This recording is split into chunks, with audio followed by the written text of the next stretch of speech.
Yeah, first of all, I'd like to make sure and recognize Bob Daniels in Ferris State. Bob's been, since I've been fortunate enough to coach against him in the WCHA, he's one of the true class guys. They're a very difficult opponent. Every time we've played him this year, it's been a very tight game, and we've had some things work out for us. So tonight, I thought, I thought the first goal was a very big goal, and I was glad that we ended up getting it. The guy that's sitting next to me did a real good job of that, and the guy that's next to him did a good job of keeping the puck out of the net. So just fortunate to be moving on and looking forward to tomorrow. Questions? Mike, we've talked so much about your seniors, your upperclassmen, but you had three freshmen, or 3 goals by freshmen tonight, this guy. And how have they elevated their game tonight and play like veterans in your mind? Well, I think our league does a really good job of preparing guys. If they're in the lineup somewhat consistently, you're forced to develop by who you're playing against. And so two of the guys, Brad and CJ, have been thrust into our lineup since day one.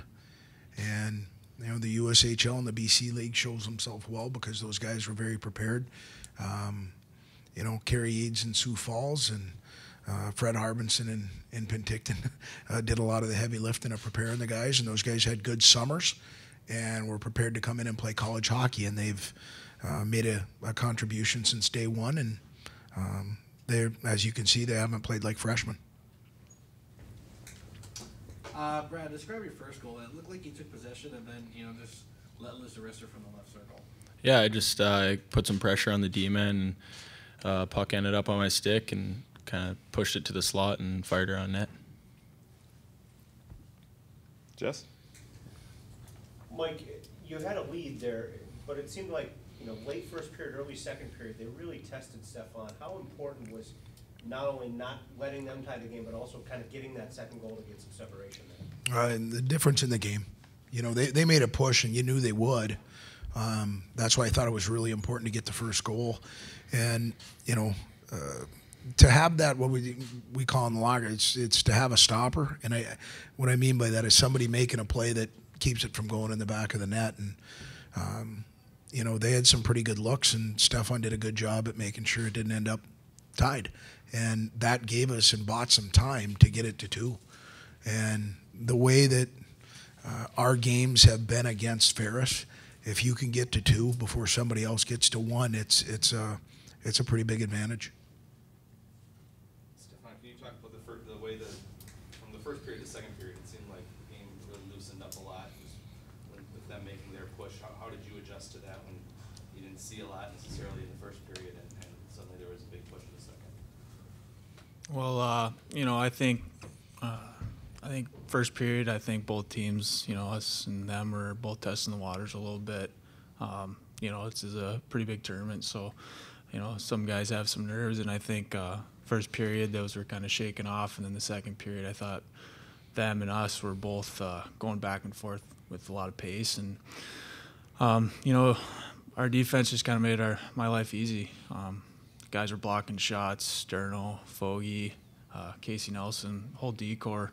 And so when you see guys sacrificing the body, especially at this point of the year, which is critical for teams, it's extra motivation. Mike, I know the only scoreboard you're paying attention to is the one in this building, but with North Dakota getting beat over on the other side of the river, are you making a case to be the number 1 overall seed? Oh, you know what? I think that'll be figured out sometime tomorrow night. I've got a lot of respect for North Dakota and what's going on across the river. And I've got a lot of respect for what's facing us tomorrow night. Texas, as good a hockey team as there is in the country. I think Mel and his staff has done a great job, and they can roll 4 lines. They roll 6 defensemen. They've got, again, I'm partial to the guy that's over on my far left, but I've got a lot of respect for their goaltender too. And so, there's enough on our plate with that, and we'll see what happens. And sometime tomorrow night we'll have an idea where we stand. Brad, on the second goal, are you looking for tips in that situation generally? I mean, are you set up a screen? What were you doing? Yeah, it was just it went up to the point there. Casey Nelson got on his stick, and when he gets the puck, he's always looking to put it to the net, and that's when good things happen. So I was just trying to get some traffic, and I actually luckily ended up going off my shin pad, which was a lucky bounce, but it was good to get that goal. Stefan, do you have a rivalry with Jamie Phillips? I mean, obviously you've played each other a lot this season, and now you get one more crack at him. I don't know if I'd call it a rivalry. I got a lot of respect for him. He's a great goaltender, and his numbers and the way he's played this year are there to prove it. I think it's a good, it's good to go against, going somebody that you have a lot of respect, just like tonight. The goalie across from me and CJ Mott, who's one of the best goalies in college hockey consistently. So it's it's a cool feeling to go against that kind of competitive edge that there is between you two. But, I wouldn't so much call it a rivalry. I think we're both just, we want to go out there and give everything we got and just contribute to our teams. Coach, Fair State coach mentioned it before. He complimented the depth of your team tonight and how it carried you to victory. I'd just like to hear about, how the depth of your team has carried you this year and how it's carried you here in the Final Five.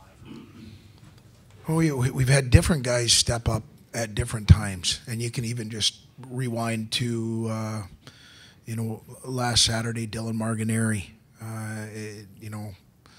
doing what he did and having him contribute, and then the night before you had Leitner and you had Gervais, and then you rewind a little bit more, and all of a sudden you can go to Nelson and Gady. Gady scores a power play goal.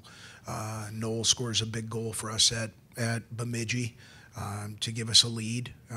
And when you can start talking about different people on consecutive nights, consecutive weekends, I think the responsibility gets shared, and nobody feels like they're trying to carry the club.